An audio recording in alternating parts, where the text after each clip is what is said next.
I invite the member for Maple Ridge East to lead the House in prayer or reflection.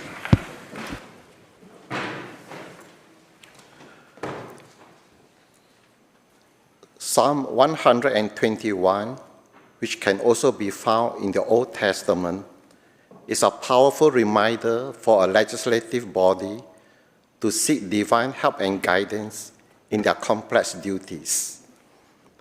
I lift up my eyes to the mountains. Where does my help come from? My help comes from the Lord, the maker of heaven and earth. He will not let your foot slip. He who watches over you will not slumber. Indeed, he who watches over Israel will neither slumber nor sleep. The Lord watches over you. The Lord is your shade at your right hand.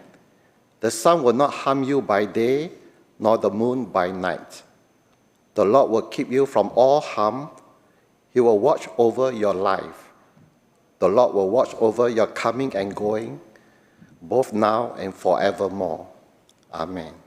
Amen. Introduction by members. Member for Prince George. No? Introductions? Madam Clerk. Introduction of bills. Member for Prince George Wilmot.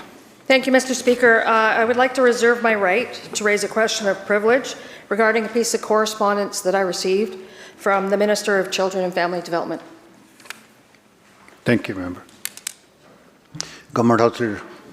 Thank you, Honourable Speaker. I rise on a point of order to seek a ruling on private member's bill and Standing Orders 66 and 67. Honourable Speaker, you recently gave guidance to this House, and as the Government House Leader, I seek further clarification. Particularly, I rise regarding the admissibility of Bill M219 in relation to Standing Order 66 and 67, which reads, and I quote, "The House will not receive any resolution stating an express or abstract opinion of the House on recommending the expenditure of public money unless recommended by the Crown," end quote. And quote, "It shall not be lawful for the House to adopt or pass any vote, resolution, address, or bill for the appropriation of any part of the public revenue or of any tax or impost to any purpose that has not been first recommended to the House by message of the Lieutenant Governor in the session in which such vote, resolution, address, or bill is proposed." Honourable Speaker, in your guidance given recently, you did not mention the implication of expenditure that is outlined in our parliamentary practice, Chapter 12.5.3, where we're guided by a ruling from Speaker Brocklebank of the Legislative Assembly of Saskatchewan on December 23, 1975. In Speaker Brocklebank's ruling, they reference Erskine May's Parliamentary Practice, 17th edition, pages 781 and 782. And Erskine May states, and I quote, "The most frequent case of expenditure of this type is that of charges upon monies to be provided by Parliament for salaries and other expenses caused by the imposition of novel duties upon the executive government by the legislation," end quote. Erskine May continues with the following examples of charge is imposed, and they include: 1, the expense connected with the establishment of a new department; 2, the expense arising out of the imposition of new duties of an existing department or authority; and 3, a charge is also involved by any proposal whereby the Crown would incur liability or a contingent liability payable out of monies voted by Parliament. For ease, my comments focus on the incurred liability that Erskine May points out in point 3. Bill M219 contains Clause 1, Sub 19.03, Sub 2, A and D, which seem to require health authorities to recommend health services anywhere and or outside of a health authority's region. The bill, if passed, will impose significant costs on health authorities and of government. Analysis by the Ministry of Health on M219 on surgical medical imaging, cancer care and cardiac care would cost at a minimum $413 million per year, which would not include physician, capital or administration costs for health authorities or the Ministry of Health. A conservative analysis and modelling of surgical operations in BC conducted by the Ministry of Health have shown that Bill M219 would cost the system approximately $240 million in operating time. This based on the estimate that each hour of capacity leads to $3,000 of expenditure. It considers the time spent in each part of the hospital, operating and recovering nursing, as well as supplies, for example, implants, consumables used on each case. In the case of hip replacement surgery, the out-of-province cost is estimated at $30,000 per case, and the out-of-country cost is estimated at $40,000 US per case. If all hip replacement cases that are outside of benchmark weights were done out of the province, but in Canada this would be $75 million. Out-of-country costs would be higher. Similarly, the same would be for knee surgery and other surgeries. Finally, in the analysis of adding required cardiac cases out of province would be $57 million. Honourable Speaker, it's our view that this bill includes significant appropriations which are not admissible under the standing orders. I ask that you provide a ruling on the admissibility of Bill M219 at your earliest convenience prior to its scheduled second reading. Thank you. Member for Kamloops Centre. Thank you, Mr. Speaker. I didn't realize we were already jumping into Bill M219 second reading debate, but I thank the Government House Leader for that synopsis of his impression of the bill. Obviously, this comes as news to the official opposition, and some of the preamble the House Leader, the Government House Leader mentioned would significantly impair anybody in this place that's a private member from bringing a bill forward, because almost everything at one point he referenced has a cost in terms of staffing costs as well, and almost anything you try to do in government would have some sort of government action after the fact if a bill was passed. So with that in mind, Mr. Speaker, and the fact that Bill M219, the earliest it could come up for debate, I believe, would be next Monday. There doesn't seem to be an extreme rush for the Speaker to rule. I would ask on behalf of the official opposition that we have time to review the transcript of what the Government House Speaker just presented, provide our counter argument to the Speaker in a timely fashion, because rulings like this, as referenced by the Erskine example, can have long-standing ramifications in this place in terms of the ability of the opposition to properly do their job and to advance things forward on behalf of constituents and other issues out there. So I would ask that ability for us to try to get together a proper response to the Speaker. Thank you, Member.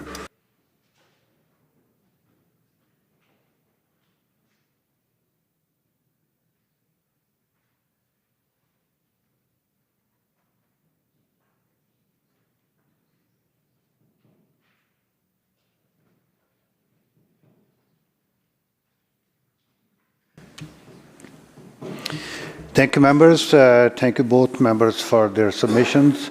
As I understand, the second reading of that bill may happen this afternoon, or today, or this morning.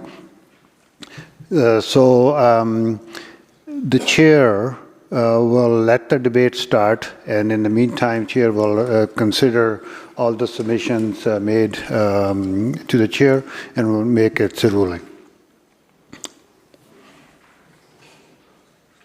Madam Clerk. Private member's time.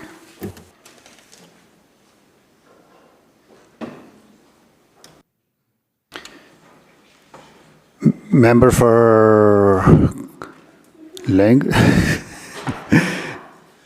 Whoa. Oh, West Kelowna Peachland, of course. Thank you, Mr. Speaker.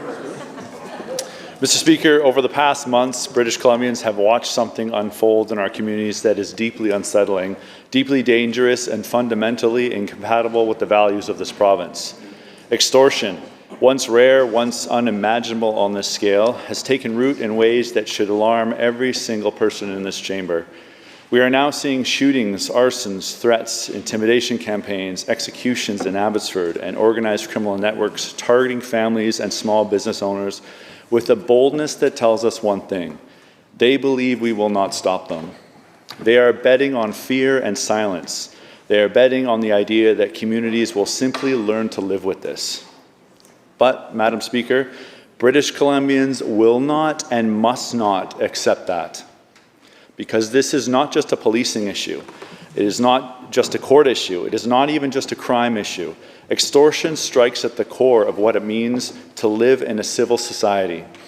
It attacks the idea that people can go to work, open their storefront, serve their neighbors, and raise their families without fear of violent retaliation. And that brings me to the truth. We must speak plainly. This is not normal. This is not acceptable, and it cannot be tolerated in a free and democratic society. Madam Speaker, Canada's Charter of Rights and Freedoms guarantees every person the right to life, liberty, and security of the person. Security of the person is not abstract or theoretical. It is the fundamental right to be safe in your home, your business, on your street, taking your kids to school, or opening your shop in the morning. It is the right to live without fear of being harmed or terrorized. And when individuals and communities are living under threat, when business owners feel they cannot report crimes because they fear retaliation, when people tell us openly they no longer trust the justice system, then that guaranteed right is not being upheld. The Charter grants the right. Government carries the responsibility. Madam Speaker, we must confront something many have been afraid to acknowledge. Organized crime networks, domestic and international, are trying to make fear a currency in British Columbia. They are testing the limits of our law enforcement, our courts, and our community resilience. They are seeing how far they can push before we push back. In Surrey, extortion files have skyrocketed, more than 100 cases, including gunfire, arson, and direct threats to families. The human toll is staggering. We saw that fear at the recent CBC town hall. People were not angry for the sake of anger. They were pleading for safety, clarity, leadership, and reassurance that someone is in control. Madam Speaker, when residents feel so desperate that some speak of taking matters into their own hands, that is a flashing red warning sign. It means trust is broken, and once trust is broken, community safety erodes. As the Public Safety and Solicitor General critic, I say this not as politics, but as duty. We must restore trust. We must show that British Columbia is not a place where fear rules the day. We must demonstrate that no criminal organization, foreign or domestic, will ever be allowed to intimidate our people. Restoring trust requires action, visible, effective policing, coordinated intelligence sharing, strong, consistent prosecution, clear communication with the public, and unwavering support for victims. But above all, it requires recognizing that safety is not a privilege for the fortunate. Safety is a right, guaranteed by our Constitution, owed to every person in this province. We cannot allow extortionists to decide who feels safe. We cannot allow fear to become part of daily life, and we cannot allow organized crime to operate as though rules do not apply to them. My message today is simple. Every person in British Columbia deserves to feel safe. Every family deserves security, and every community deserves protection from those who use violence or intimidation to control them. The people of this province are strong, but resilience does not replace responsibility. The responsibility lies with us, all of us in this legislature, to ensure the systems that protect British Columbians are strong enough, coordinated enough, and transparent enough to meet this moment. Madam Speaker, this is a defining test for public safety in British Columbia, and it is one we cannot afford to fail. Thank you.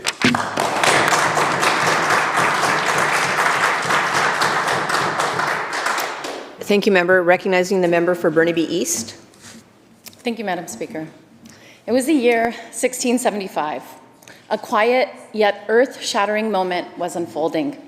The ninth Guru of the six, Guru Tegh Bahadur Ji, made a decision that would echo across centuries. He chose to lay down his life, not for land, not for power, not even for his own people alone, but to defend the religious freedom of Kashmiri Pandit Hindus who were under threat of forced conversion by the Mughal Emperor Aurangzeb. The Guru knew exactly what his stand meant, but he also knew that truth is universal, that courage is universal, and that justice can never be measured by the boundaries of identity. His martyrdom that day did not just protect Hindus, it carved a path of interfaith solidarity so strong that it still guides us today. And this was not the beginning of our story, nor was it the end. When Guru Gobind Singh Ji created the Khalsa in 1699, it was not only to defend Sikhs, it was to defend anyone who needed protection, Hindu, Sikh, Muslim, or anyone seeking dignity.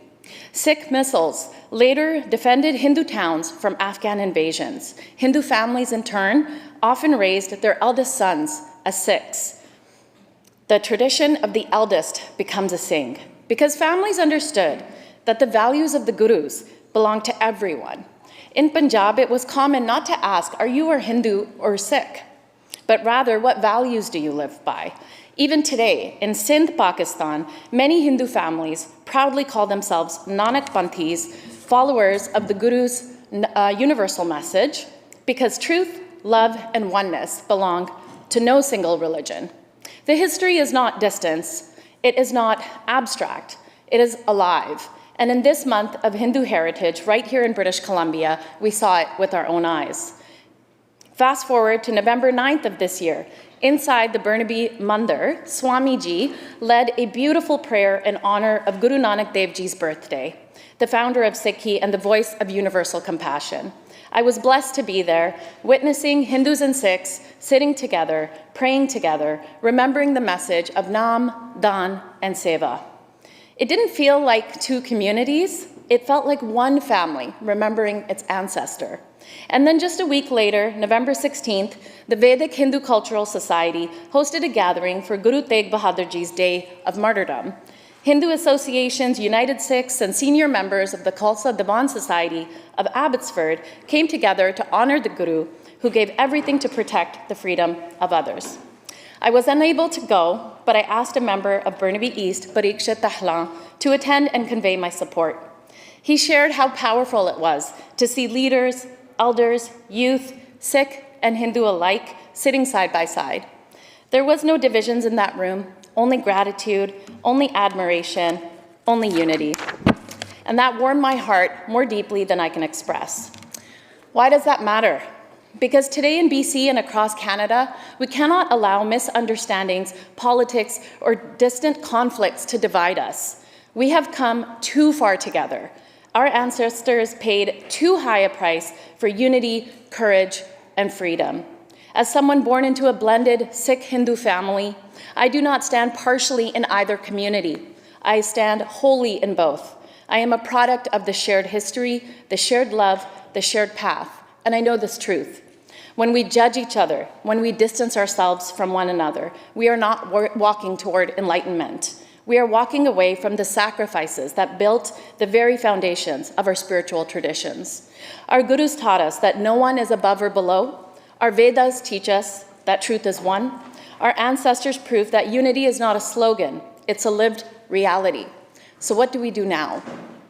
We honor that history, we build on it, we protect it. We teach our children that Sikh and Hindu stories are not parallel, they are intertwined. We remember that we are more than neighbors. We are branches of the same ancient tree.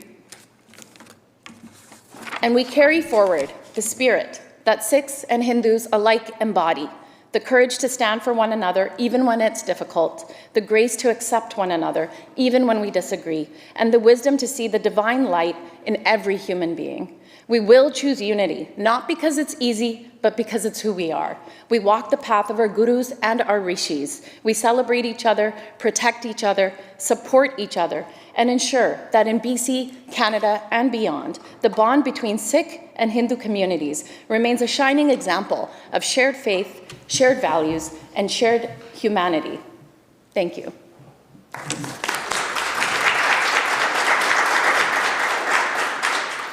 Thank you, member. Recognizing the member for Peace River South.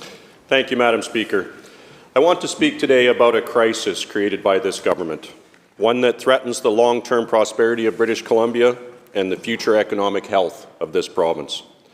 I'm speaking of the collapse of investor confidence and the stagnation of major industrial projects that have happened on this government's watch. For years, this Premier and his government buried this province in layer upon layer of bureaucracy and red tape. They created permitting delays that stretch into years, introduced regulations that shift so often, undermining investor certainty and politicizing major project approvals to the point where proponents no longer know which set of rules by which they will be judged. And now, after 8 years of damage, They are attempting to backtrack and present themselves as champions of getting things built. The facts are obvious. This government created the problem, and in doing so, they have driven billions of dollars of private investment out of British Columbia. I referenced forestry. Canfor's permanent closure of the Polar Mill and the cancellation of a major reinvestment in Houston were attributed directly to policy changes and regulatory complexity. That's not partisan commentary. That's the CEO of one of BC's largest forestry employers explaining why a major company can no longer justify long-term capital investment in this province. I referenced mining, construction, and infrastructure. The Vancouver Board of Trade has warned repeatedly that regulatory burden and early-stage permitting delays are stalling exploration, slowing construction, and driving capital to other jurisdictions where governments actually want investment to succeed. Closer to my own heart, I would reference energy. The Independent Contractors and Business Association has concluded quite publicly that this Premier's Accelerated Clean BC plan is 2.5 times more damaging to BC's economy than imposed UF tariffs ever were. Clean BC has hobbled the economic engine of this province, increased costs, undermined competitiveness, and has choked off private sector growth. And this government knows it. That is why they are quietly retreating from their own policies. After years of insisting that a 100% electric vehicle sales mandate by 2035 was achievable, they now admit that it was not realistic. They have abandoned their provincial EV rebate program and even walked back the mandate itself. Yet another ideological experiment collapsed under the weight of reality. And while the government is retreating on EV mandates, they're also scrambling to undo the bureaucratic mess that they created. Bills 14 and 15, forced through this House as last-minute attempts to streamline the very same permitting processes that years were spent turning into an impenetrable maze. Madam Speaker, nowhere is this hypocrisy of which I speak more clear than with respect to the current Northern Pipeline proposal. While this government stands in front of cameras and claims to support LNG and TMX, their policies tell a very different story.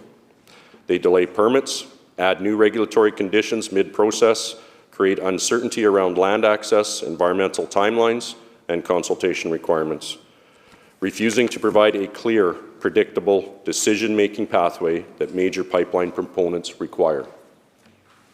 The result? Exactly what investors have been saying for years. British Columbia has become too risky, too unpredictable, and too unstable for long-term energy infrastructure investment. And as the province dithers, other jurisdictions, Alberta, the US Gulf Coast, Australia, are capturing these projects, the jobs, the global market share that should have been ours. Honourable Speaker, the Premier's actions do not match his or his government's words.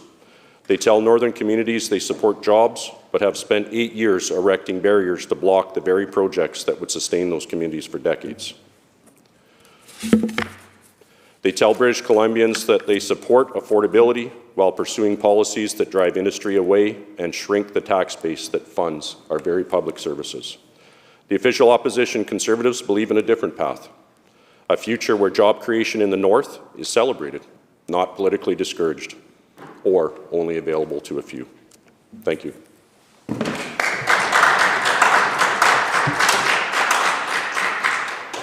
Thank you, member. Recognizing the member for Kootenay-Monashee. Thank you, Honourable Speaker. Today I rise to celebrate a cherished cultural institution in the West Kootenay, the Kootenay Gallery of Art, History and Science, located in Castlegar, and to recognize an exciting new chapter in their journey. For decades, the Kootenay Gallery has been so much more than a place to view art. It is a gathering space, a learning space, and a creative hub where local talent is nurtured and where world-class exhibitions are brought to a rural setting. With a dedicated board, passionate staff, and strong community partners, the gallery has worked tirelessly to ensure that artists, families, and visitors all have access to meaningful cultural experiences close to home. Their exhibitions showcase regional, national, and international work, giving emerging creators a platform and bringing new perspectives into the community.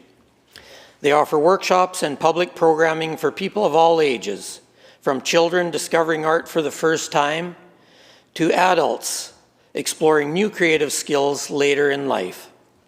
Even their gift shop plays an important role, supporting dozens of local artisans and helping keep arts-based livelihoods sustainable in our region.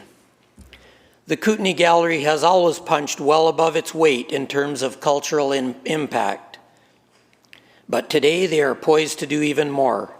Recently, the gallery finalized the purchase of a new building in downtown Castlegar. It's a major milestone and a transformative step for the entire community.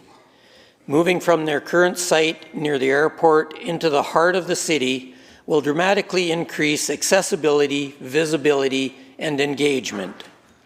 It positions the gallery not just as a destination, but as a cornerstone of downtown revitalization and a catalyst for renewed economic and cultural activity. This new location provides room to expand, more space for exhibits, workshops, studios, community events, gatherings, and collaboration. It opens the door to strengthen partnerships with schools, local businesses, and community organizations. And by renovating an existing building rather than starting from scratch, the gallery is taking a thoughtful and sustainable approach to growth. This move is not happening in isolation.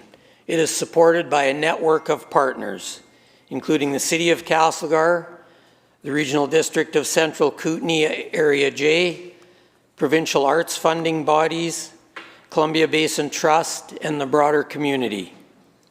But perhaps more importantly, it's happening because of years of planning, consultation, and visioning. The board staff and volunteers took the time to bring people into the process, to listen carefully, and to design a plan that reflects local needs and values. Honourable Speaker, this relocation represents more than bricks and mortar. It reflects a belief in the power of art to bring people together, to spark dialogue, and to strengthen our sense of place. It reflects confidence in the creative economy of the Kootenays and in the resilience of our communities. It reflects a commitment to ensuring that culture is not an afterthought in rural regions. It is a foundation. As the project moves into renovation and fundraising, the excitement is palpable, the potential is enormous, and the community is ready. I want to acknowledge and thank everyone involved in this achievement: the board, the staff, the volunteers, the artists, the funders, and the supporters, past and present. Your work is building not just a gallery, but a legacy. The Kootenay Gallery is creating a home for creativity, for learning, for gathering, and for belonging, right in the heart of downtown Castlegar. I look forward to seeing this vision come to life, and I'm confident it will serve the region for generations to come. Congratulations to the Kootenay Art Gallery. Thank you, Honourable Speaker.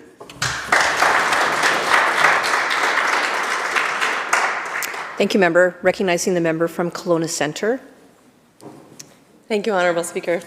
Across British Columbia, women and families are carrying a burden they should never have to bear, fighting, sometimes publicly, sometimes desperately, for medical care that should be there when they need it. We all know our healthcare system is strained, but when women, mothers, and even children must turn to the media, to MLAs, and to public pressure just to access the most basic care, the system is no longer strained. It is failing them. You remember Lindsay Richelt, a young mother from Kelowna who's been on the liver transplant waitlist for more than 10 months. In April, doctors told her that without a transplant, she had 6 months to live. 6 months, an already devastating timeline for any family. October came and went, her time had expired, and still nothing had happened. Despite her prognosis, despite the urgency, and despite her deteriorating health, Lindsay waited and waited and waited. It took media attention and direct MLA involvement before a date was finally set on November 10th. Her surgery is now scheduled for December 10th. This family has lived month after agonizing month, knowing that hope depended not just on medical need, but on whether someone in the system could be compelled to act. Honorable Speaker, no one should need a media campaign to stay alive. Then there's 9-year-old Charlie Polak, now 10 years old, a child with Batten disease, a rare and fatal disease, whose family was thrust into a battle no parent should have to fight. Instead of spending their energy caring for their daughter, they found themselves navigating bureaucracy, appealing, advocating, and ultimately going public so she could receive the medication that her medical team knew would prolong and improve the rest of her time. A life-enhancing medication for a child should not require headlines before it's approved. Her parents did what any loving parents would do. They fought, but they shouldn't have had to. And then we have the everyday stories that never make the news. A woman in Kelowna, likely facing cancer, recently learned the wait time for her diagnostic ultrasound is 6 months. 6 months just to find out what she's fighting. 6 months of fear, uncertainty, and potentially lost time. Time that could mean the difference between early intervention and late-stage disease. A woman from here on this island fled, not once, but twice, to the US to access life-saving care. Torva Logan. Her story is public. She's speaking up because she doesn't want this to happen to anyone else. These stories are not outliers. They are symptoms of a system that is asking British Columbians to carry too much of a burden. Women, in particular, are being told implicitly and explicitly to wait longer, to push harder, to accept wait times and delays, or to come back if it gets worse. And far too often, it does get worse. Women should not need to take binders of documents to be taken seriously. Parents should not have to stand in front of cameras to secure care for their child. A mother should not have to watch the calendar tick past her own medical deadline before the system moves. And women should not have to run to the US or Mexico to access care. Honorable Speaker, this is not what trust in a healthcare system looks like. This is survival through advocacy. Advocacy born not out of empowerment, but desperation. British Columbians should never have to rely on advocacy to access essential medical care. A healthcare system is supposed to catch people when they fall, not make them prove their worthiness or persistence before offering help. Lindsay did everything right. Charlie's parents did everything right.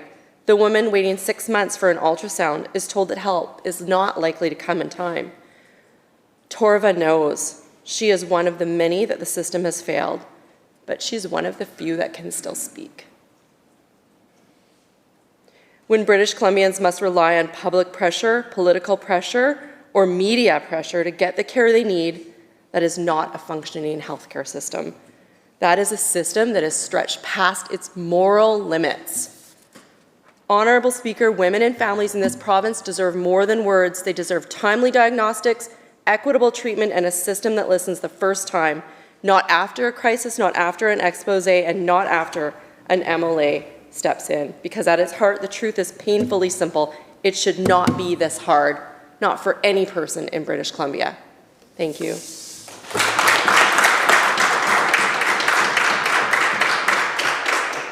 Thank you, member. Recognizing the member for Esquimalt Colwood. Madam Speaker, first I'd like to acknowledge that I'm on the lands of the Kwangka-speaking peoples, known as Songhees and Coaseptum, and thank them for allowing me to do the work I do. I rise today to speak about harm reduction, what it is not, and why it matters. I do this because in recent debates, some members of this House have used the term harm reduction in ways that misrepresent its purpose and unfortunately shame the very people it is meant to help. I do not talk about harm reduction lightly, just like I don't talk about abstinence lightly.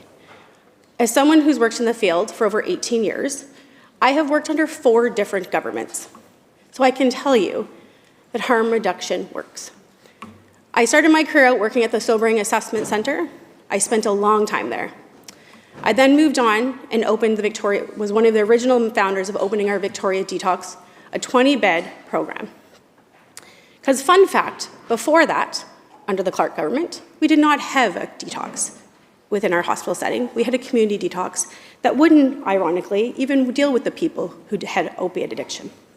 It wasn't until the Horgan government and the investment that we actually had a detox in Victoria.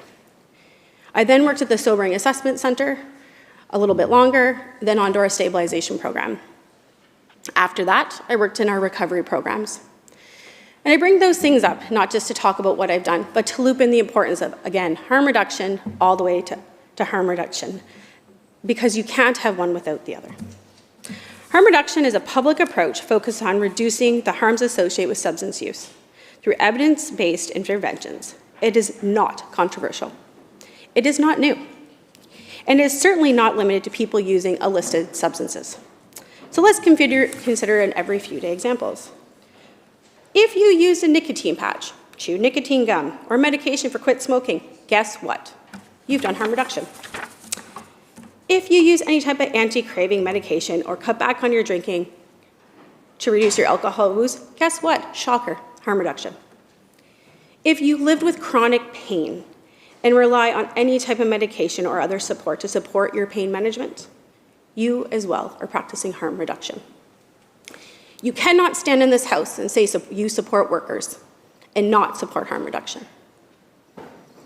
These are normal, accepted, and widely used tools that help people's lives be healthier and safer. During my 10 years, I saw firsthand how many people struggled with dependence on medications. I can bet I've actually held the hand of one of the most people in this building for people who unfortunately have died to the opiate crisis. But I've also held the hands of people who've died from alcohol abuse. I have seen what alcohol abuse can do to people. People who depend on pain management often do so because pain was never properly treated or supported. For much of my time, the leader of the opposition, who I served under the Clark government, many people actually fell through the cracks. They rolled back services, they contracted them out, they made them harder for people in the public to access to actually get help. So when you talk again about those trade people you supportively support, again, you can't do it without harm reduction. But I also witnessed what change can do. When our government extended access to evidence-based care, I saw trade workers get back to work, healthcare workers get back to work, first responders who, again, the opposition say they support, get back to work, and so many others. Injured on the job, living with chronic pain, or managing your addiction, you need to receive the support. And these people did receive that support. They received their support through opioid replacement therapies like methadone and Suboxone. I have seen seniors be very successful on methadone medication for their pain management, if properly administered and properly supported, with evidence-based education. I've watched people regain stability, return to work, reconnect with their families, and rebuild their lives because of harm reduction. Speaker, I stand here today with people who use drugs, people living with chronic pain, people affected by addiction, because every single one of them deserve dignity, compassion, and access to care, so they too can live a better life. And I will say this very clearly, that on this side of the House, we will always stand up for public health approach that saves life, reduces harms, and supports people in recovery, well-being, because on this side of the House, we do support British Columbians. Thank you, Madam Speaker.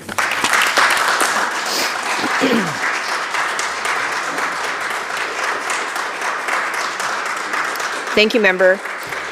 Honourable members, according to the order paper, we will continue second reading of Bill number M217, entitled Dashboard Cameras in Commercial Vehicles Act, and continuing remarks recognizing the member from Richmond Centre. Thank you, Honourable Speaker. I will continue speaking on this M216 and the privacy concerns that I actually ended with. Privacy concerns can be addressed through clear regulations on data use, storage, and access. I have heard members on the other side express concerns about privacy or even hacking.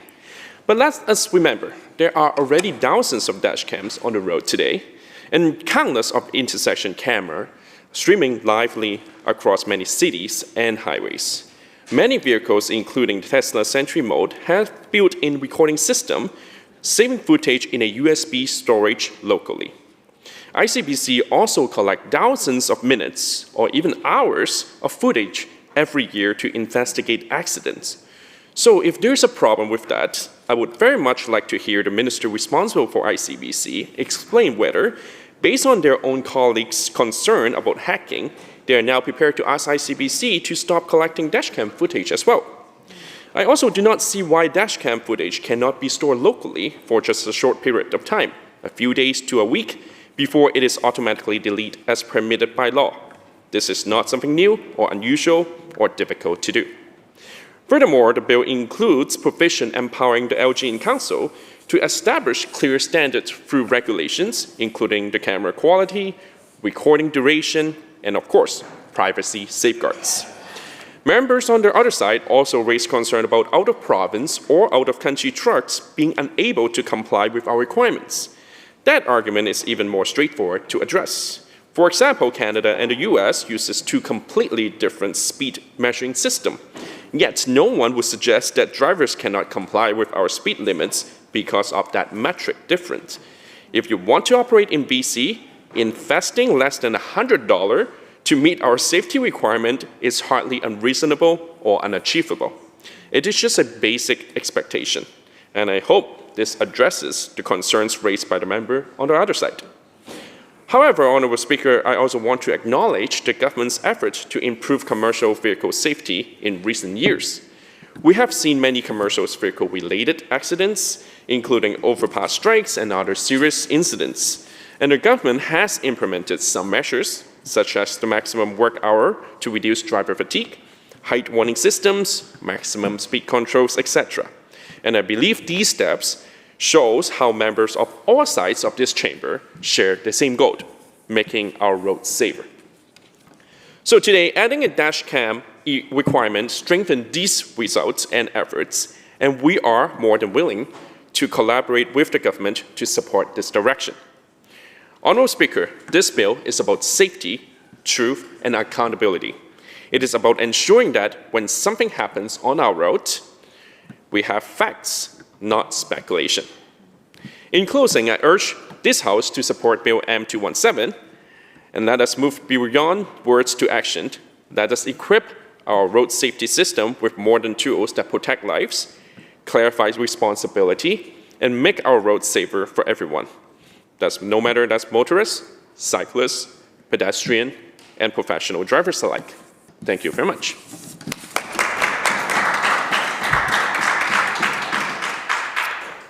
Thank you, member. Recognizing the member from Esquimalt-Colwood. I seek leave to make an introduction. Shall leave be granted? Aye. Proceed. Thank you. I'd like to just acknowledge that we have a lovely class joining me for my riding of Esquimalt-Colwood. We have a Cole Victor Broder joining us today with a group of grade 5 and 3 students, and I would just love the House to make them feel more than welcome.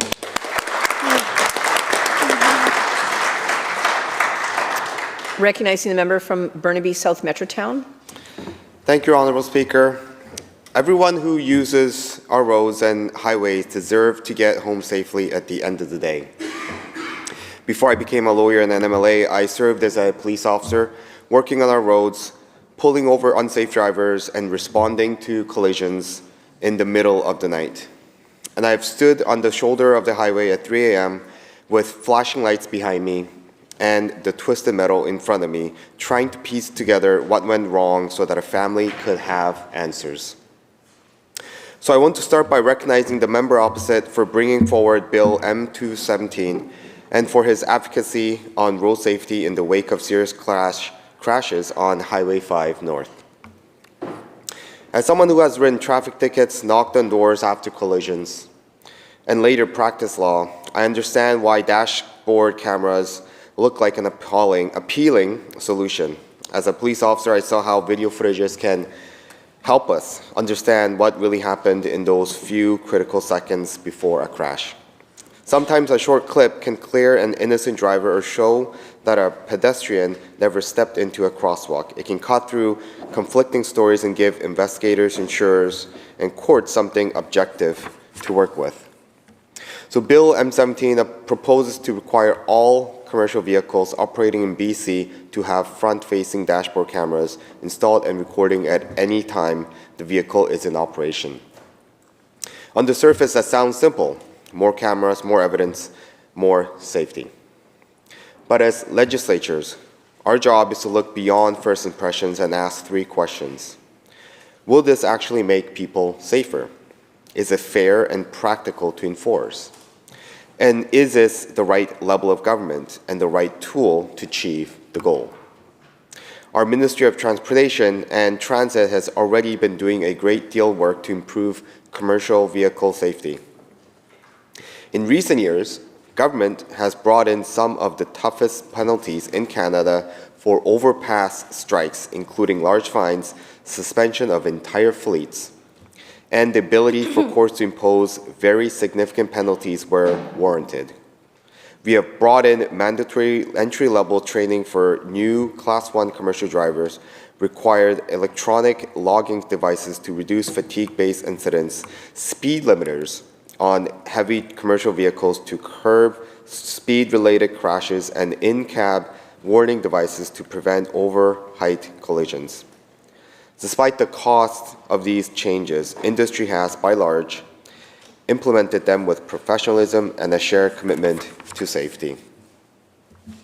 Following the tragic incidents on Highway 5 North beginning in late 2022, the ministry stepped up enforcement and safety improvements along the corridor. Commercial vehicle safety enforcement officers have been on that stretch of road regularly, and they have issued $1 million in fines to non-compliant drivers and carriers since early 2023.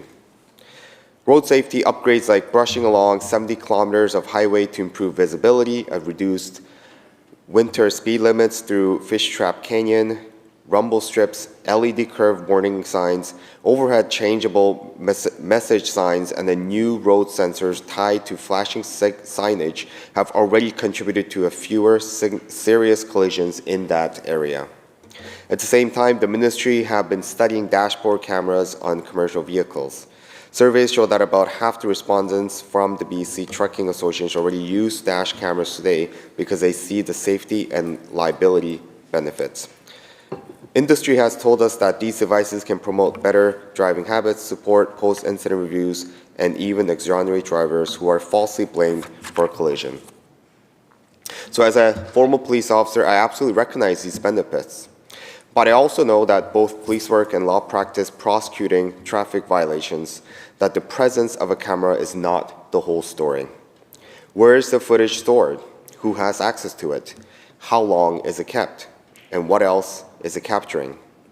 Our Independent Office of Information and Privacy Commission has raised serious concerns about dashboard cameras under our privacy laws, including risk of over-collecting personal information, faces of pedestrians, license plates, GPS trails where people travel, even audio of conversations inside and outside the cab.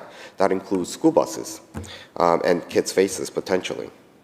There are also risks when footage is stored on cloud servers outside camera beyond the full reach of our privacy protections, potentially vulnerable to breaches or hacking. In 2024, an arbitration decision found the use of certain rear-facing cameras in the workplace context to be unreasonable, underscoring that organizations remain responsible for safeguarding personal data even when using third-party vendors. And there's another crucial point, Honorable Speaker. BC would be the only jurisdiction in North America with the legal requirement for commercial vehicles to carry dash cams. No province, no state, and no national government has gone this far except in limited training contexts. And that might sound bold, but it might also raise serious issues. So how do we enforce a BC-only mandate on out-of-province carriers rolling through our borders? And what does this mean for harmonization with federal safety rules and with our provincial neighbors? As a former police officer, I know that any law we put on the books must be enforceable on the side of the road at 2 a.m. in the morning, a requirement that applies only in one province to vehicles that regularly cross provincial and national borders is hard to police consistently and fairly, and we risk creating a patchwork where BC drivers and companies are operating under different rules than the ones in neighboring provinces and states, and that has consequences for competitiveness and for compliance, could result in BC trucking companies simply leaving, setting up in different provinces, and lose those businesses and good jobs to other provinces. We also have to think about costs. Depending on the system, installing and operating dash cams can run from a few hundred to over $1,000 per camera, not just consumer cheap ones that you can use. And that's not including ongoing data storage and subscription fees. For a small family-owned trucking company with a handful of trucks or regional carrier running on tight margins, that is not a trivial expense, especially if you're not offering government funding to support it. And this is why Ministry's advice is that any move towards mandatory dashboard cameras should be led at the national level through Transport Canada or Canadian Council of Motor Transport Administrators, so that we have consistent standards across Canada, a level playing field for carriers and enforcement tools that make sense cross-border. Honourable Speaker, my policing background makes me very open to technology that help us catch dangerous drivers and learn from tragic incidents. I have seen collisions where a few seconds of video could make all the difference in understanding what happens. But that same background also makes me curious and cautious about quick fixes. A camera that helps an investigator after the fact does not replace good training, strong enforcement, or smart engineering on our roads. And the law that looks simple on paper can be more complicated when we are the officer trying to apply it on roadside, or the driver who has to live with its implications every single day. So I want to be clear, I share the sponsoring members' commitment to safer highways, and I'm grateful for the advocacy that has brought attention to Highway 5 North and similar corridors. I support the Ministry's ongoing work to study dash cams, to improve enforcement tools, and to pursue a harmonized approach to our federal and provincial partners. But after looking at the evidence, listening to privacy experts, industry, and our own officials, I don't believe that the Bill M217 as drafted is the right path forward for BC. And for this reason, I will be voting against Bill M217 at second reading, and I encourage all members to do the same while staying fully committed to the hard work of making our roads safer through strong training, smart enforcement, better infrastructure, and a coordinated national approach to new technologies like dashboard cameras. Thank you, Honourable Speaker.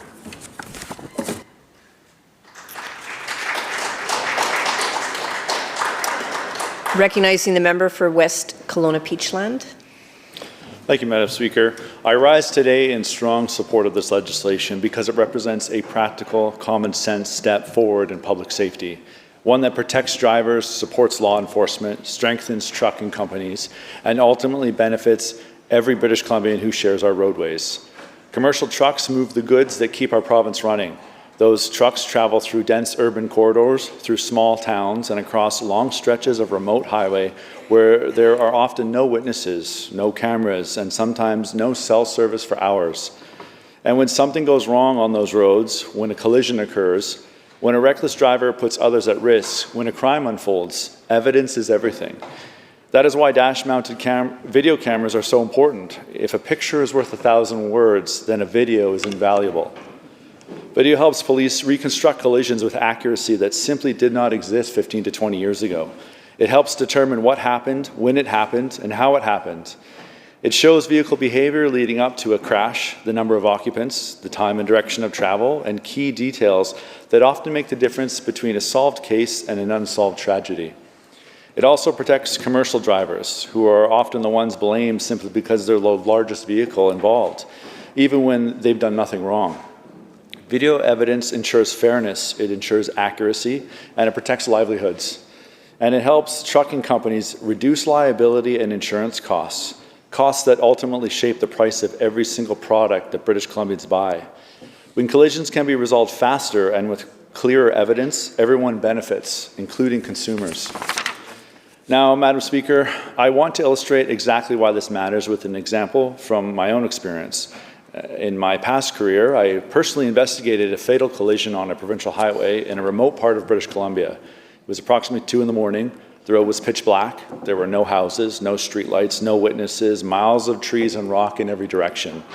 The only evidence available came from a commercial truck that had been passed moments earlier by the vehicle involved in the crash. The vehicle that had approached at a dangerously high rate of speed, it passed the truck in a reckless manner and then disappeared down the highway. Moments later, the same vehicle lost control, fishtailed, it struck the side of the mountain and rolled over several times before coming to rest in the middle of the road. The next person to arrive was another truck driver, alone in the dark, going the opposite direction in the middle of nowhere. When police and emergency crews reached the scene, both truck drivers described what they had seen, but what truly allowed investigators to understand what happened was the video. Cameras mounted on the front and the rear of both trucks. Those videos showed the dangerous pass, they showed the speed, they showed how many occupants were in the vehicle, they established the timeline when the car went by the first truck and when the second truck came upon the wreckage. They documented the moments leading up to the crash with clarity and that human memory simply cannot provide. Video, in that case, turned a tragic mystery into an understandable event. It ensured accuracy, it ensured fairness, and it allowed investigators to give answers to grieving families, answers they deserved. Madam Speaker, this is why video matters. These cameras protect the public, protect the drivers, and protect the integrity of police investigations. And there is another important public safety benefit I want to highlight, the role of dash cameras in Amber Alerts and missing person investigations. Commercial vehicles travel every corner of British Columbia. They are often the only vehicles present on long rural corridors during the night or early morning hours. A dash camera on one passing truck can capture what no human might ever see: a license plate, a vehicle make and model, how many occupants, direction of travel, and the exact time the vehicle is passed. During an Amber Alert, when a child is missing and every second counts, that information is invaluable. It can be the critical lead that allows police to narrow a search area, confirm a suspect vehicle, or issue real-time updates. This is not surveillance. This is not government monitoring. This is simply the same as any private citizen holding up a cell phone camera on a public street. Perfectly lawful, fully constitutional, and already accepted across Canada. When applied to commercial vehicles already traveling our roadways, the safety benefit becomes extraordinary, and it costs the province nothing. Now, the government has raised concerns related to privacy and the applicability of privacy laws such as the Freedom of Information and Protection of Privacy Act and the Personal Information Protection Act. I want to address that clearly. The Freedom of Information and Protection of Privacy Act applies to government bodies, not private companies. The Personal Information Protection Act applies to private businesses collecting, using, and disclosing personal information. But dash camera video on truck, video that records only what is visible on the public roadway, does not violate anyone's privacy rights. Why? Because people don't have an expectation of privacy when they are traveling on a public roadway. The courts have been clear on this. The type of video is comparable to a citizen standing on a sidewalk with a cell phone. People film in public places every day. A private person can take a video on a street, and no law prevents that. A truck driver or trucking company should have the same right. And unlike government-held data, this video remains the property of the driver or the company, not the state. The government will have no authority to access this footage without lawful process. If police need it, they must remain charter compliant, meaning the driver can voluntarily provide it, or police can seek judicial authorization if they believe the evidence is necessary and justified. This is how it should be. That protects rights, that protects privacy, and that protects public safety. However, Madam Speaker, I want to be absolutely clear on one point.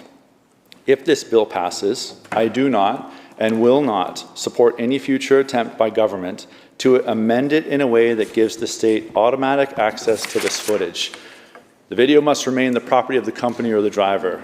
Thus, this legislation must never be used to compel private citizens to hand over video without proper legal process. That balance between public safety and rights is essential, and this bill achieves it. Now, the government has said, well, no one else in North America is doing this. They argue that Ottawa should lead. They suggest British Columbia shouldn't act because other jurisdictions haven't acted yet. Madam Speaker, this is not leadership. This is following.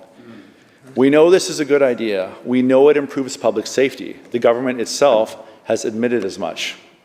So the question is simple. Do we wait for someone else to go first? Or do we show courage, show vision, and lead? British Columbians expect us to be proactive, not reactive, when it comes to protecting lives on our highways. If we have the ability to improve safety, reduce collisions, support police investigations, protect drivers, and strengthen the trucking industry, then we have the responsibility to do it. Madam Speaker, British Columbia has an opportunity to be a leader in North America. We have an opportunity to set the standard. We have an opportunity to do what is right. Not because someone else did it first, but because it makes sense, it protects people, and it saves lives. Let's not wait. Let's lead. Let's be the province that steps up, not the one that stands back. I urge all members of this House to support this bill. Thank you.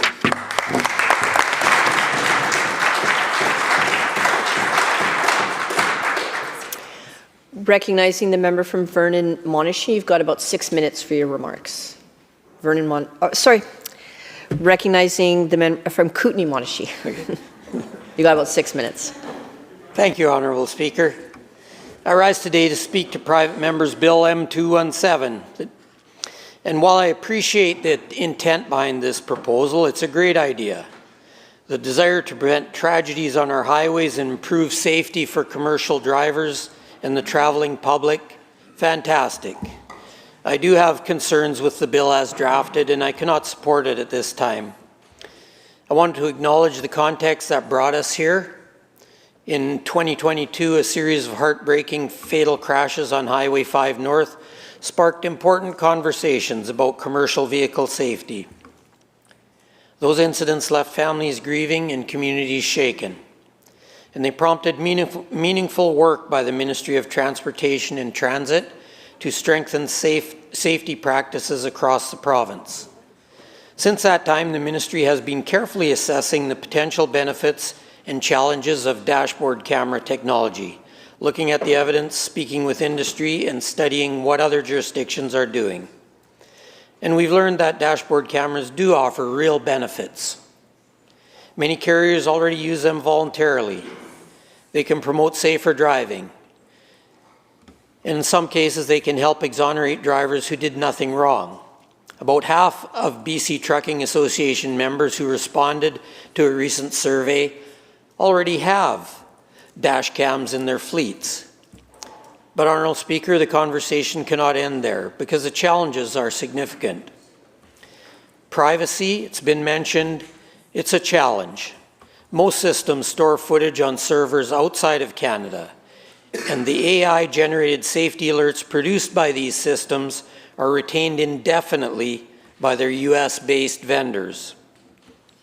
The Office of the Information and Privacy Commissioner has warned clearly about the risks of over-collection, the security vulnerabilities of cross-border data storage, and the need for strong legislative safeguards. Yet, Bill M217 does not consider these issues. It doesn't offer a privacy framework, no data protection standards, no limits on recording, and no enforcement mechanism to ensure compliance. The other challenge is harmonization. If this bill is passed, British Columbia would become the only jurisdiction in North America, the only one to mandate dashboard cameras for commercial vehicles. That would create serious inconsistencies across provincial and international borders. Industry stakeholders themselves have been very clear. If dashboard cameras are ever to become a requirement, the approach must be national, led through Transport Canada or the Canadian Council of Motor Transport Administrators, to ensure consistency and avoid creating a BC-only mandate. And a third challenge is practicality. For government to mandate these devices, we would need new legislation, new regulations, and clear operational standards. We need to address privacy, procurement, compliance, enforcement, and the integration of new technologies across thousands of vehicles. This is a major undertaking requiring collaboration across provinces and territories and consultation with federal regulators and industry. Finally, there are also cost implications. Depending on the system, yes, the province wouldn't face expenses, carriers would face expenses ranging from $200 to $1,500 per vehicle, not including installation, maintenance, and subscription fees. For many small operators, particularly in rural and northern communities, these costs are not insignificant. Honourable Speaker, to all of us in this chamber, share a commitment to improving road safety and preventing tragedies. But we also have a responsibility to ensure that legislation is workable, compliant with privacy law, aligned with national standards, and grounded in evidence. Bill M-217, though well-intentioned, does not meet that threshold. The responsible path forward is to continue our work with federal partners, with the Canadian Council of Motor Transport Administrators, and with industry across the country. A national harmonized approach, not a BC-only mandate, is how we ensure fairness, safety, and consistency for commercial drivers and for the traveling public. And while I appreciate the member bringing forward this bill, for the reasons I've stated, I will not be supporting Bill M-217 at second reading. Thank you, Honourable Speaker.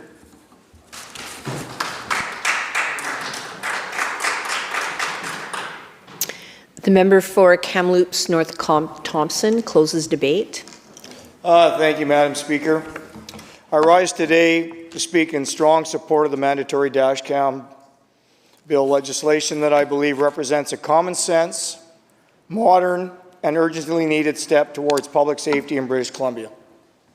Our highways, our communities, and our justice system all stand to benefit from this measure, which aligns technology with accountability and puts British Columbia's safety first. Every day, thousands of drivers, commercial truck drivers, commuters, tourists, families travel our BC highways. And every day, our enforcement agencies face the challenge of piecing together what happened after a collision, near miss, or an incident of reckless or impaired driving. Too often, these investigations rely on partial statements, unclear witness accounts, or evidence that is contradictory or simply unavailable. Dash cams change that. They provide impartial, real-time footage of driving conditions and driver behavior. Around the world, they have proven to be one of the most effective tools in modern road safety enforcement. In fact, trucking firms that have implemented dash cams for commercial fleets have seen reductions, in some cases 50%, in collision rates, fraudulent insurance claims, and costly legal disputes. This bill seeks to bring those benefits home to British Columbia. Honourable Speaker, this legislation is not about surveillance for its own sake. It is fundamentally about truth.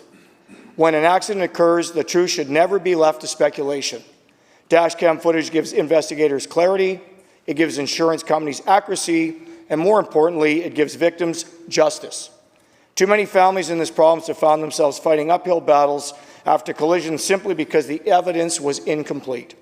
This bill helps ensure that no British Columbians find themselves in that position again.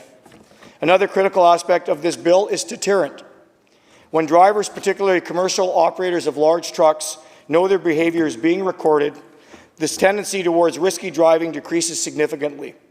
Studies in transportation sectors show amplified improvements in lane discipline, braking distances, and adherence to speed limits once cameras are installed.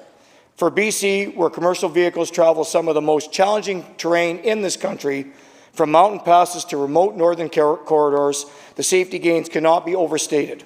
Honourable Speaker, this is also a bill about cost savings and efficiency. In recent years, ICBC has confronted rising costs, complex liability disputes, and a host of fraudulent and exaggerated claims. Dashcams help address each of these issues head-on.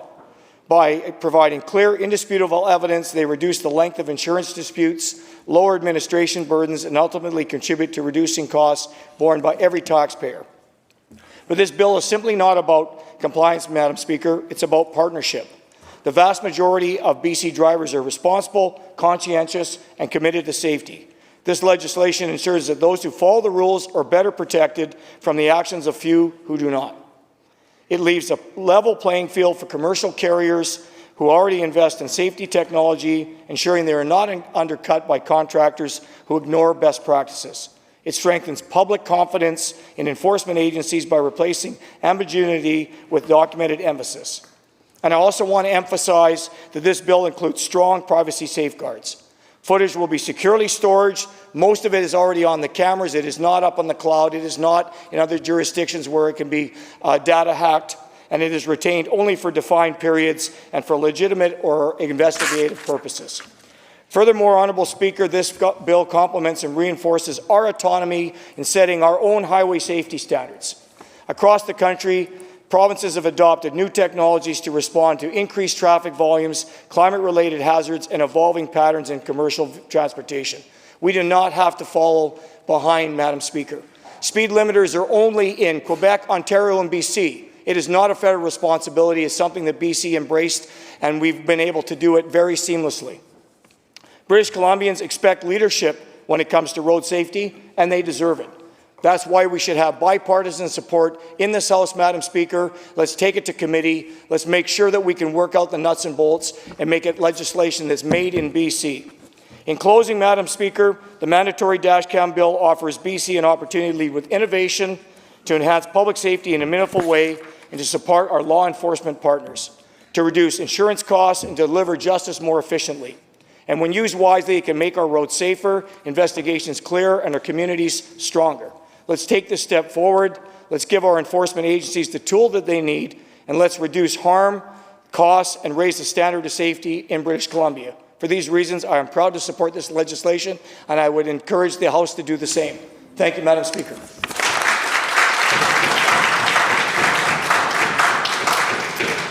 Thank you, member. Members, the question is second reading of Bill number M217, entitled Dashboard Cameras in Commercial Vehicles Act. Those in favor indicate aye. Aye. Those opposed indicate nay.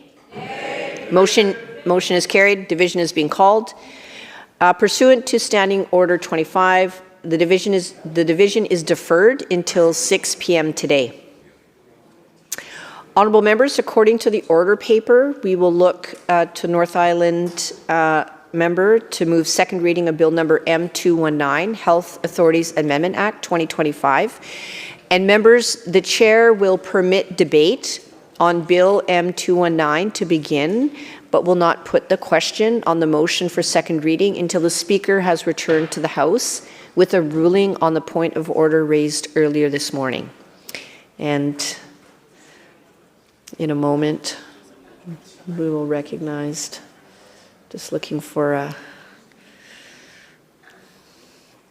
thank you.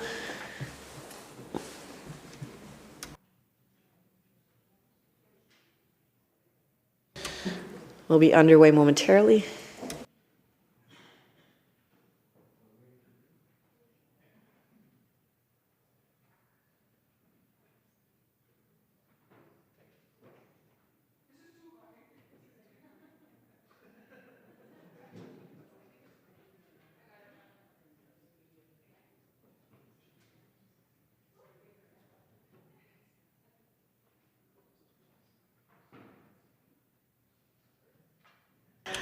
All right, and recognizing the member from North Island to move second reading of Bill number M219, the Health Authorities Amendment Act 2025. Proceed. Thank you, Mr. Speaker. I rise today to speak to Bill M219, the Health Authorities Amendment Act 2025, a bill born out of both my experience as a physician and my conviction as a legislator that truth and transparency in healthcare saves lives. Every single day, British Columbians place their trust in our healthcare system. They believe, as they should, that if they or their loved ones fall critically ill, the system will be there for them. But too often, that fate is betrayed not by the skill of our doctors and nurses, but by a wall of silence. Today, patients are dying on wait lists while waiting for life-saving tests and treatment. A report commissioned by Second Street showed that over 4,500 British Columbians died waiting for treatment in BC between April 2023 and March 2024, a staggering 34% increase. According to the Fraser Institute, wait times for diagnostic tests in BC have worsened dramatically. As a physician, I have seen what those numbers look like in real life. Patients whose condition worsen while waiting for care. Families left holding on to hope as precious time slips. They're waiting in fear and anxiety. Time often is the difference between life and death. It is part of a growing crisis in BC. Patients with serious medical conditions, cancer, cardiac disease, organ failure, are waiting far beyond the recommended timelines. In some cases, the delay is not just measured in weeks, but in lost lives. Part of the problem is the system's stretched to its limit. Access to primary care is still an issue in BC. There is more than 1.2 million British Columbians currently waiting to see specialists as well. Waits to see specialists can be measured from months to years. And people waiting are not only suffering, but they also are dying. These specialists do their best to triage and see urgent cases, but people often fall through the cracks. What we must remember here, it's not only doctors and nurses, but there are more than 70 specialized health professions that support diagnosis, treatment, and recovery. These professionals are exhausted, overworked, burnt out. Now, 1 in 3 say that they're going to quit. This strains our healthcare workforce, and it's one of the leading drivers on the growing wait times that are costing lives. What this bill does, it's simple, it's powerful, it's long overdue. It brings compassion for patients, information to our healthcare workers, and accountability to government. It says that when a patient's life is at risk, when a delay could mean death, they have the right to know, so they can seek life-saving assistance before it's too late. Under this bill, health authorities will be required, number 1, to determine the medically recommended timeframe for care. 2, to inform the patients if they cannot meet it. 3, provide options, including where the patients might seek equivalent care elsewhere. 4, require the health authorities to report to the Minister of Health when patients die prior to receiving these services. 5, the Minister of Health is obliged to table a report every calendar year that is publicly accessible on how many people in BC died waiting for life services. This bill is about respecting our healthcare workers. They entered this profession to save lives, not to watch people deteriorate while trapped on a wait list. It makes it clear that it's a system's responsibility, not the clinicians alone, to inform and report. Here I'd like to talk to you about Brian Daly. Brian was an energetic father, a grandfather who looked much younger than his age. He had recently retired from a job as a logistic controller for Suncor in Fort McMurray and moved to Nanaimo, where all his family were, including his 2 daughters that are nurses and his 6 grandchildren. Brian was very active, golfing, walking his dog, helping the family store. On May 2025, he went to the ER with chest pain. 10 years previously, he had 2 cardiac stents put in. He was referred to a cardiologist who we saw in July. That cardiologist put a referral in to do an angiogram, which is a diagnostic procedure to see if blood vessels in the heart are narrowed or blocked. During the coronary angiogram, a treatment called angioplasty or stenting can be done to open up the block. Brian was again assessed in a hospital in August for increased shortness of breath. On September 28, 3 months after seeing the cardiologist, he received a letter stating that he was on the schedule for an angiogram and should expect a call within 3 to 6 months. On October 7th, while in his vehicle, Brian had a cardiac arrest and was resuscitated by a fireman. There was no neurological damage after his arrest, and he was transferred to Victoria, where he finally got his angiogram on October 11th, which showed a severe blockage in many vessels of his heart, and that he would need 4 bypass surgery. Unfortunately, he passed away on October 12th. He was 68 years old. It took over 6 months for Brian to get an angiogram after presenting to ER with chest pain. Brian and his family would have looked for an alternative location to get an angiogram if they had known he would die waiting. In the backdrop of this tragedy reflects a healthcare system that failed to support the very people it was designed to protect. This bill is about bringing transparency and accountability to the public who deserve to know whether the health system is saving lives or losing them. The importance of reporting cannot be overstated. This Bill 219 will require annual reporting of the number of patients who have died while waiting for care. Right now, that number is not properly tracked. It is not published. It's only in whispers, media report, hallway conversation, and sometimes if you look online. How can we fix what we refuse to measure and report? The bill is rooted in a simple principle. When patients are informed, outcomes improve. When patients know the reality of their wait times, they can make choices to seek care in another health authority, another province, and another country if necessary. By ensuring a province-wide database of wait times for diagnostics and life-saving procedures that is updated in real time, it will enable targeted policy and resourcing decisions by the health authorities. Now I want to talk about, first of all, I want to say as a physician, I took an oath to do no harm. As a legislature, I believe that withholding information that could save life is harm. I'd like to talk about a success story of a patient who did find out. Her name is Melanie Leeson, she was a very active 72-year-old when she was diagnosed with peritoneal carcinomatosis in January of 2023. This is a stage 4 cancer from somewhere in your abdomen that has spread to the lining of your stomach. This is a very poor prognosis, but new treatments have significantly improved outcomes, but time is of an essence here. Melanie went through many tests and procedures, including a biopsy in the next couple of months, but all findings were inconclusive as to where the cancer came from. There was a delay in the second biopsy. Her abdomen became more tense with fluid called ascites. She was in pain. She saw on Facebook a woman with a similar issue who had been treated by a surgeon in Baltimore. So being the go-getter that she is, Melanie contacted the surgeon in Baltimore and within days had another laparoscopic biopsy, which showed late-stage ovarian cancer. He told her to go back immediately to BC to get chemotherapy and surgery. Back in BC, Melanie was referred to the cancer agency and told that it would be a 9 to 11 week wait to see an oncologist. They told her that they would have to cancel someone in their 20s for her to get in sooner. Melanie then contacted an MLA she knew, and the appointment was moved to 3 weeks. She decided to go back to Baltimore anyways for her surgery, where they were doing a procedure that had better outcome and significantly improved 5-year survival rate, up to 45% survival rate, 5 years. This surgery was called CRS, cytoreductive surgery, combined with hyperthermic intraperitoneal chemotherapy, or HIPEC. She was told by her local BC surgeon that although the surgery had better outcome, it was, quote, a lot of fuss and money for someone your own age. Melody's treatment in the state ended up costing $240,000. She had to fundraise, go through GoFundMe, some family friends donated money, and she used part of her life savings. Melody now is feeling healthy. She's now being very active in climbing mountains.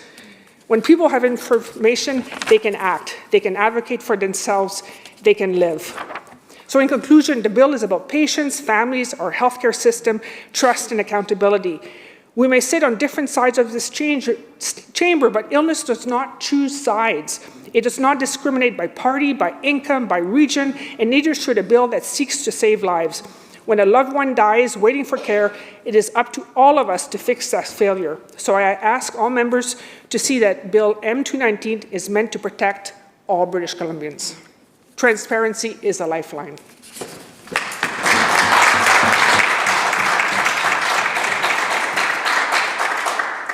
Recognizing the member from North Vancouver Seymour. Thank you so much, Honourable Speaker. I'll begin by respectfully acknowledging that I'm speaking to you from the Indigenous territories of the Lekwungen people, specifically the Esquimalt and the Kapsalon. And when I'm in my own riding... Member, excuse me, I just want to recognize the member from Esquimalt-Colwood. Oh, my apologies. No worries. I seek leave. Shall leave be granted? Proceed. Thank you. I have another lovely school for my riding. Again, Victor Bruder, Cole Victor Bruder is here. It's a second group of class from grade 5 and 3. So would the house just join me in making them feel welcome? Thank you. The member from North Vancouver Seymour continues. Good morning, students. Glad you're here. Moving right along. When I'm in North Vancouver Seymour, I'm very fortunate to be in the territories of the Tsleil-Waututh and Squamish peoples, and I am very grateful to be able to live and learn there. I am also very eager to rise today as a registered nurse, and I have decades of experience in the healthcare system, and I'm hoping to critically discuss the purposes of the Bill M219 Health Authorities Amendment Act 2025 and the implications that it might have on our public health system. To begin with, I really want to thank the member of North Island for introducing a bill that is about wait times and that it is about a patient's right to know when a required health system service is not available to them locally within the public health system, and if other options are available to them outside BC or elsewhere. However, I have not encountered a proposed law that would require a public administrator to keep track of people who die because they are on a wait list. Not only does this seem morbid, but it's also pointless without understanding the cause of death. I'd speak about the implications of this requirement and the concerns of privacy towards the end. In the first reading of Bill M219, the member said that the bill did not intend to criticize the diagnosing of physicians for their recommendations. She went on to say that doctors should be encouraged to be honest. In response to that, I'd say I've worked with many, many doctors, and I know they treat patients with integrity in spite of the stress of the system that they work within and are under, and of the things that they face every day with critically ill patients. The stated objective of this proposed private member's bill is to require the health authorities to determine the medically recommended time period for providing health services to patients with serious medical conditions. In this, it seems to me they want to hold the health authorities responsible for any patients dying from the moment they start waiting for a life-saving treatment to before the moment they receive it. Start date for wait time measurements was defined as follows. Waiting for a health service begins with the booking of a service, which is when the patient and the appropriate physician agree to a service and the patient is ready to receive it. Finish date for wait time measurement was defined as follows. Waiting for a service ends when the patient receives the service or the initial service in a series of treatments or services. Can you imagine how complex that is to track? And it also holds the health authorities accountable in a rather punitive way, let alone the clients themselves, the patients themselves, and the doctors themselves, and the staff themselves. Is the member proposing to transfer the responsibility for making clinical decisions about a life-saving treatment from a physician to the board of a local health authority? I'd be interested to know if the member has consulted with her professional peers when drafting this bill. If you are not a healthcare professional, or if you've never received major medical care, which is defined in the Healthcare Consent and Care Facility Admission Act as major surgery, any treatment involving general anesthetic, major diagnostic or investigative procedures, you may not know that doctors and the local health authorities work closely together to get patients the services that they need. Doctors make clinical recommendations for surgery. Medical imaging or preliminary examinations by specialists might be required to determine treatment. A patient could experience multiple wait times, and they must be willing and ready to receive care. There are many people that don't want to know. I have met them, I've worked with them. They are challenging, and they may not be ready to receive care in the way that is recommended. If patients end up in the emergency department, they will be triaged. The health authority, as a public administrator of health services, makes facilities and supplies and works with the offices of the physicians and surgeons to coordinate the time of treatment. Healthcare is a complex ecosystem. It requires everyone to work together. Just surgery scheduling itself is a shared responsibility between health authorities and physicians, with existing standardized waitlist management. I've actually had the fortune in the last couple of months to tour not only the new St. Paul's in Vancouver, but also the new Lionsgate Tower in my own community of North Vancouver. Both of those have made huge steps forward from when the original hospitals were built before, in how their surgical systems are set up and how their surgical suites are set up, which is remarkable when I think about being a nurse 20, 30 years ago and what we did around surgeries and what we're doing now. What's baffling about this bill is that it requires health authority boards to make determinations of the clinically recommended time period for patients to receive health services. What is the logic for requiring people who may not be qualified to make clinical decisions to take on that responsibility? One can't help but wonder about public safety. With regards to establishing benchmarks and baselines, the federal government began this work in collaboration with provinces and clinicians since 2005. According to the Canadian Institute for Health Information, CIHI, the Comparable Indicators of Access Subcommittee developed a pan-Canadian definition for wait time measurement in 2005 that was adopted by the federal, provincial, and territorial ministries. Therefore, it's important to note that working on establishing benchmarks and baselines began 2 decades ago by the federal government and in collaboration with provinces, territories, and clinicians. The members' desire to request reporting by health authorities means more administrative staff and coordination with patients and physicians must be added. It will require new workflows for triage, documentation, and reporting. Additional reporting requirements by health authorities may impact access to care for non-urgent patients, such as those needing a surveillance, diagnostics, or less urgent treatments. Reducing administrative burden in BC's healthcare system is a shared goal of many organizations. The government established an administrative burdens working group, which includes representatives from the health authorities, the Ministry of Health, Health Quality BC, and Doctors of BC to discuss ways to reduce demands on busy physicians and their teams, including reducing administrative burdens such as the processes and reporting expected in this bill. Preliminary analysis and modeling show that Bill M219 will impose hundreds of millions of dollars per year across the health system. The other purpose of this bill is to compel the public administrator of our health services, the health authorities, to notify patients when services cannot be delivered within a recommended time frame. I've talked to many patients and constituents dealing with serious medical conditions. Those who are attached to a primary care or medical team are usually in good hands compared to those who are not. People understand that they can consult with their care team for clinical and treatment discussions and decisions. As a nurse, I can tell you that having access to primary care is critically important for early detection of illness and getting treatment. That is why our government has made significant investment to improve access to primary care.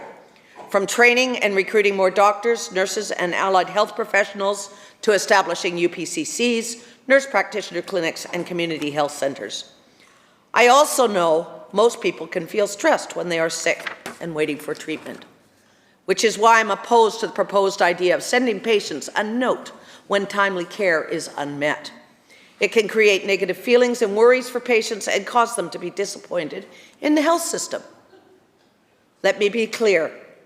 Reducing diagnostic, treatment, surgical, and hospital wait times is a complex challenge because it affects every aspect of how health services are delivered. In British Columbia, the Provincial Health Services Authority, PHSA, provides provincial coordination of many specialized clinical services, including cancer, cardiac, and transplant services. It is governed by the BC Society Act and PHSA Constitution and bylaws.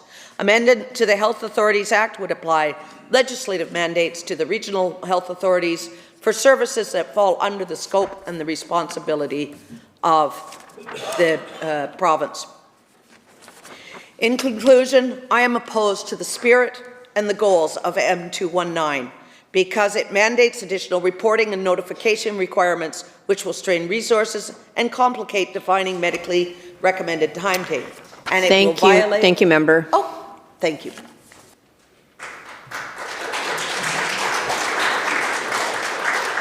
Recognizing the member from Courtney Comox. Thank you, Chair. I'd just like to take a moment to respond to the member. We are disappointed on this side of the House, and I speak for all British Columbians and the 1.4 million British Columbians that are currently without a primary care physician in saying that. Firstly, we have to understand that you cannot resource what you do not track. This is the primary importance of this bill. The government earlier today suggested liability because of the scope of this problem. Nearly $1 billion I heard cited this morning. That is the scope of the problem we are dealing with here in British Columbia, of British Columbians not being seen in a timely manner and dying on wait lists. I want to begin by thanking my colleague, the member for North Island, for bringing Bill M219 forward. She's taken her experience, her compassion, and her frustration with a system that hides more than it reveals and turned it into real legislation that will save lives. That's what leadership looks like in this chamber. She's worked in it and she's experienced it. That alone should add significant weight to this bill's ultimate importance. The government's concerns add weight to this urgency, and the scope of the problem they outlined today underscore the need for this bill. This bill is built on one clear principle. When people are fighting for their lives, they deserve the truth. Not spin, not silence, not a polite brush off from bureaucracy. The truth. And I can tell you, Madam Speaker, that truth is urgently needed in the Comox Valley and across this province. We are living through a healthcare crisis where families are being left to guess. Guess how long they'll wait for a scan, guess whether the ICU will be open in their riding, guess if they will be seen in time. Transparency is not a luxury. It's the bare minimum British Columbians deserve in delivering publicly funded health care. People stop me on 5th Street or at the grocery store because they're desperate for answers. They're not asking for perfect. They're asking for honesty. Should we go to Nanaimo? Should we go to Victoria? What do I need to do? How long until my father can get that MRI? Did the specialist even receive my referral? Are we even on the right wait list? These are life and death questions. And right now, this system leaves families in the dark. I'll give you a personal example, and it's not serious. My son, who was 4 at the time, needed a simple tubal ligation for a plugged ear, a 30-second procedure. We're lucky enough to have a family doctor, but despite that, we waited 18 months for a referral to go through to an ENT. Over that time, his eardrum ruptured, putting him at serious risk of losing hearing in that ear. At the time, I was livid, as any parent would be. I still am. That wasn't life-threatening, but it may have been life-altering for him and us. Had we known in advance how long it was going to take to be seen, we would have looked at other options, as any parent would have. There are thousands, possibly hundreds of thousands, of stories like this across British Columbia, and I would encourage those British Columbians to send them to us so we can bring them forward in this chamber. We wait to see a GP, then we wait to see a specialist for a referral, then we wait to get a diagnostic test, then we wait again. In cases where waiting has a serious risk of poor outcomes or death, waiting is not an option. These are people's lives, and they should have full knowledge and control of their healthcare options. The member for North Island laid out the numbers. Nearly 100,000 people waiting for surgery, tens of thousands waiting for CTs and MRIs, and we know what's happening in rural and coastal communities like mine. In Campbell River, patients wait over a year and a half for a simple pacemaker procedure. On the North Island, life expectancy is now 9 years lower than the South Island where we stand today. Not because people are less deserving, but because access to timely care simply is not there. We jokingly call Vancouver Island God's waiting room, but it is unfortunately closer to reality these days than we'd like to admit to ourselves. One of my own good friends, Mel, had a parent preventively pass away recently due to the delays in receiving a simple colonoscopy following the loss of a family doctor. Despite requiring the procedure annually due to a pre-existing condition, a preventable diagnosis was missed too late. For Mel, her death was tragic, preventable, and avoidable. Had the system worked as it was intended, her father would be alive today. Had the system let her know there would be a delay, they would have sought other options. We have to stop protecting a broken system at the expense of patients like Mel's father. When care is delayed, tragic outcomes like this are preventable. And when we aren't told the truth, they can't act. They can't travel for care, they can't make alternative plans, they can't get their wills in order, they can't advocate for themselves. They're stuck waiting, hoping, praying that the phone will ring before it's too late. This bill attempts to fix that. It requires health authorities to tell patients the medically recommended time frame for a procedure. It requires them to notify people when they can't meet it. It requires them to present options, real options, when delays will put somebody's life at risk. And it requires them to report this publicly and openly when British Columbians die on public wait lists. That's respect, that's dignity, and that's accountability. Our frontline workers want this. They're exhausted. They carry the moral injury of calling families too late. They want a system that supports honesty, not one that forces silence. This bill shifts the burden off individual clinicians and put responsibility directly where it belongs, on the health authorities and squarely on the Ministry of Health for its failings. In the Comox Valley, we've seen what the member for North Island is trying to address.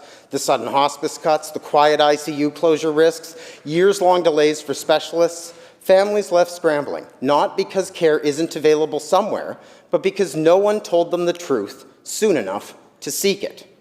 This bill, let me be clear, will not solve every problem in our broken healthcare system, but it gives people something they have not had in years: clarity and transparency, and the ability to rebuild trust in our broken system.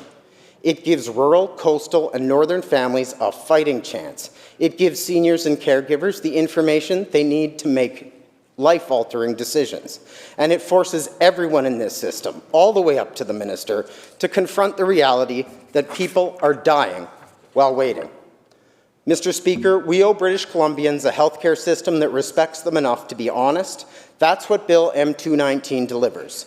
It's practical, it's simple, it's compassionate, and it is necessary.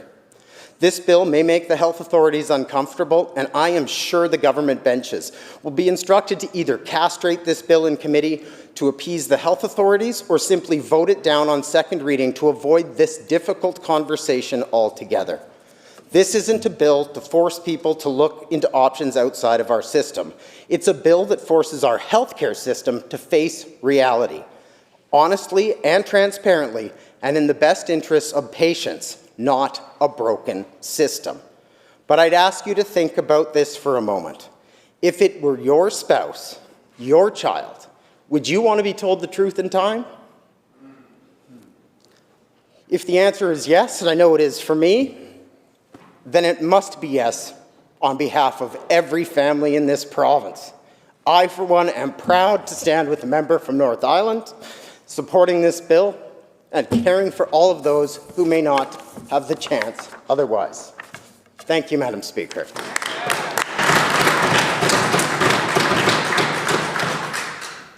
Recognizing the member from Burnaby East. Do you want to speak first? Okay. Thank you, Honourable Speaker, and thank you for the opportunity to rise and speak to Bill 219, the Health Authorities Amendment Act 2025. At first glance, Madam Speaker, this bill seems to address something deeply important to all of us: continued expansion of transparency for patients who are on the waiting list for too long for care. But while the stated intention appears straightforward, the consequences of this legislation could be far-reaching and potentially harmful to the fabric of British Columbia's public healthcare system. Bill 219 requires health authorities to create medically recommended timelines, to notify patients when they cannot meet those timelines, and to provide options that may include out-of-province or out-of-country care. On paper, while this may look like responsiveness, in practice, it invites creeping privatization by normalizing redirection of patients outside of the public system when delays occur. It risks creating a two-tier system where those who can afford travel or private alternatives move to the front of the line while others fall further behind. It imposes an immense administrative burden, new triage pathways, expanded documentation, staffing for notifications, appeals, and cross-jurisdiction coordination. It shifts clinical responsibilities to non-clinical boards, asking health authority boards to set medical timelines normally determined by physicians. Each case is unique and should not be offloaded to a board who is not directly caring for that patient. It destabilizes provincial coordination in areas like cancer care, cardiac services, and transplantation programs that currently rely on centralized expertise through the provincial health authority. These risks are not hypothetical, they are based on evidence and experience. We need only to look at other countries to understand what happens when publicly funded care begins to lean on private alternatives. Independent analyses comparing England and, this is my time, member, and I do get to speak. I know that's hard for you, but if you just hear me out, we can have that discussion in a civilized manner. If member, excuse me, can I have remarks through the chair? Thank you, to the chair. Thank you. Thank you for the reminder, Madam Chair. Independent analyses comparing England and Scotland found that England's outsourcing of surgical care increased inequality, drawing staff and resources away from public hospitals. One researcher observed, private clinics poach staff from the NHS to treat cheaper cases, leaving the public system with more complex cases and fewer resources. This means the burnout of doctors, nurses, care aides, techs, and many other healthcare workers. Another study linked to higher rates of avoidable mortality to increased reliance on for-profit clinics for publicly funded services. These outcomes did not reduce wait times overall. They simply shifted them, deepening inequality and weakening the universal system. The member for North Island has said public commentary when she brought this bill forward, that helps to illustrate the underlying intent. In discussing wait time reform, the member argued that we need options within our universal system and pointed to international examples, saying Japan has an older population than Canada, but still manages to have no wait lists. This member also said our healthcare system is stuck in the 1970s.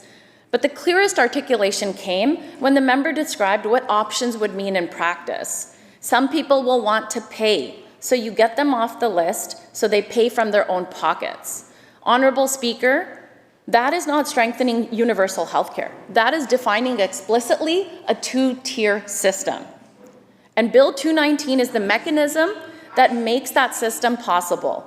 First by normalizing notifications, then by normalizing alternatives, and finally by normalizing payment as a path to faster care. Research shows that inequality deepens. It does not make healthcare more accessible. When we talk about healthcare for all, we mean every single British Columbian, not just those who can afford it. Every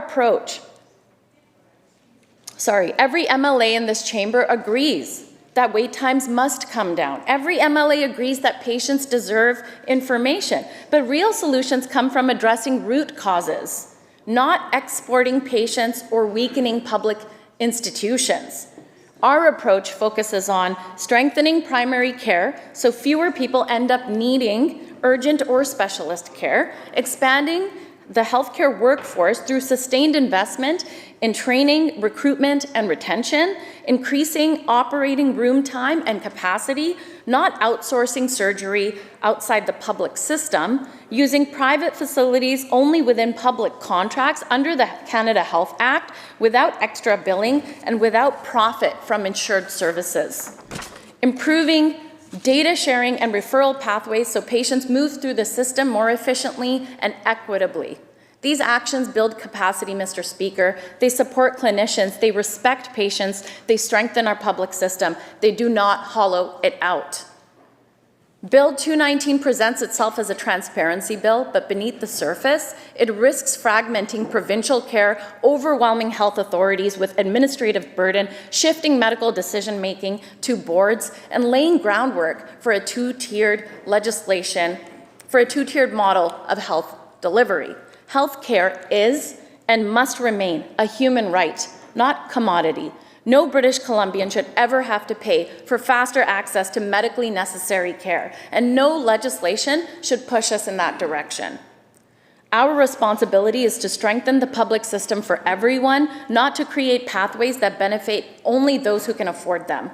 For these reasons, Honourable Speaker, I cannot support Bill 219 as it's currently written. Thank you. Member noting the hour.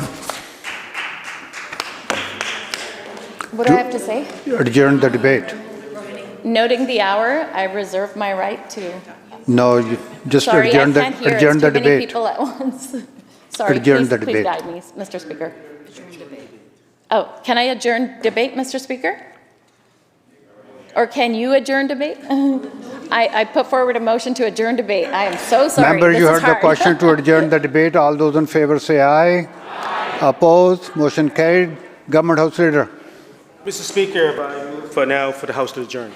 You heard the question to adjourn the House. All those in favor say aye. Opposed? Motion carried. This House stands adjourned until 1:30 p.m. this afternoon.